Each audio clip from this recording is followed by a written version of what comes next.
You follow us on social media at John Kobylt Radio, at John Kobylt Radio on social media. And we passed 4,000 subscribers on YouTube. So pile on. We put out videos after every show, youtube.com/at John Kobylt Show. youtube.com/at John Kobylt Show. And subscribe, and you'll get a notification every time we put up a new video. And like I said, we put it up after most, if not all, the programs. Korzer's going to have the news coming up in a few minutes. And then after 4 o'clock, we're going to talk to a reporter from the Hill because Hillary Clinton had to testify under oath at a closed congressional hearing, which was suddenly stopped because one of the congresswomen took a sneaky photo and put it out on the internet showing Clinton testifying. And that pissed her off, and things stopped. And, Eric, I'm going to send you a clip I just found because Hillary abruptly ended a question and answer with the press when she was asked about Epstein. And so we'll play that as well. It's highly entertaining. We just had Tom Lackey on. He's an assemblyman out of Palmdale and Republican. And the Republicans behind Jeff Gonzalez, another assemblyman, have this radical idea that how about we suspend the main gas tax for a year at 71 cents a gallon? Because our gas prices have gone up, I think, about 45 cents in the last month. And the rest of the country, it's gone up a dime. And it's huge increases. And we've told you why, or I guess we have to keep telling you, is that the major oil companies are shutting down refineries left and right. We used to have 43 in the state. We're down to about 7. And from what I understand, 2 of those 7 don't even refine gasoline. They do biodiesel. So we're really down to 5 gasoline refineries. And again, we used to have over 40.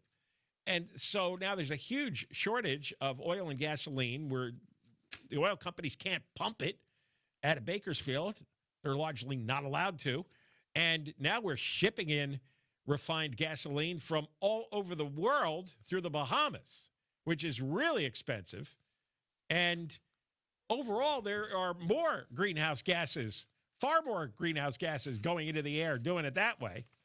But we have just an idiotic, absolutely moronic, idiotic gas and oil policy here in California. And Tom Lackey talked about how mass transit in rural areas is not an option. People have long drives, and they end up paying well over $1,000 extra a year in gas taxes. And, I said to him, it's not so easy being inside the city of Los Angeles because, like I said, I go from the west side to Burbank. I have the slightest idea how you do that without driving a car. It's just impossible.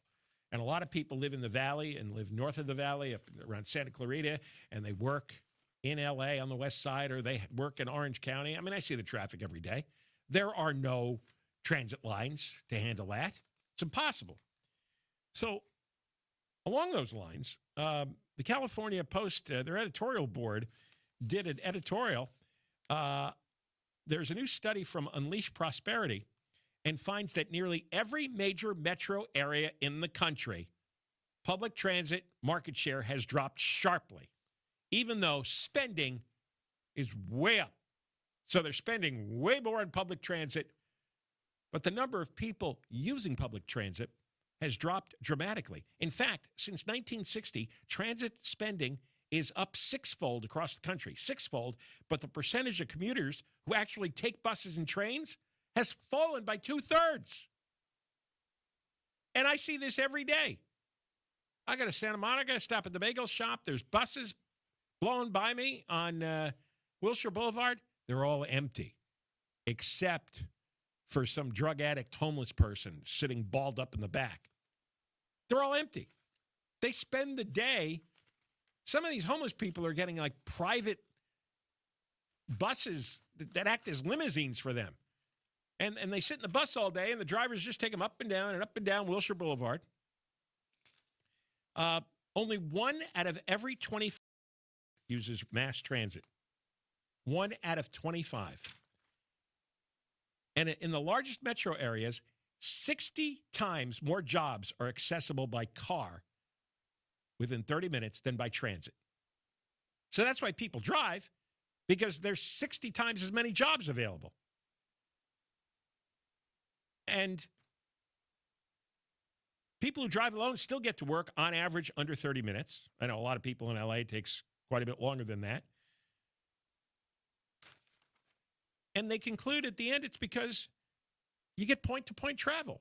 You back out of your driveway, come out of your apartment complex, and you drive into the parking lot wherever you work. And there is no bus or subway or train that's ever going to do that. So this is another huge racket. It's costing us billions of dollars, and very few people use these buses and trains. And these systems should be dramatically cut back, and so should their funding. But I'm sure there's a massive amount of corruption there, too, just like there is at LAUSD and in the homeless industry and the high-speed rail industry and all of it. All right, we come back. We're going to talk to a reporter from thehill.com about Hillary Clinton testifying today on how well she knew Jeffrey Epstein. And there was a bit of a shutdown in the middle of the hearing.